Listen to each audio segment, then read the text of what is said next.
જય માતાજી. અને જોવો આજે જોઈએ કાનાના ડિનરમાં શું છે.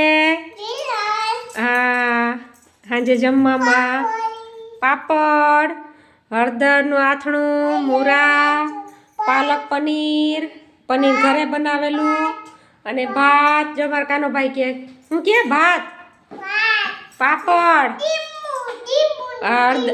હા હળદર આથણામાં લીંબુ નાખ્યું ને એટલે કે લીંબુ હે પાણી, હા છાશ, દૂધ પછી ફ્રીજમાં જ કાઢવાનું બાકી છે. હા હળદર શું છે એ મૂરા. વાથી ટીંગાઈ દેખાડ પાપડ. હા કે હાલો બધા જમવા.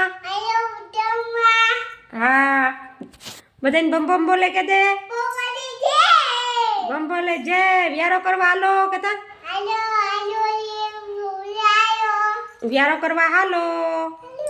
જય માતાજી બધાને. હાલો જમવા બધા વ્યારો કરી લઈએ.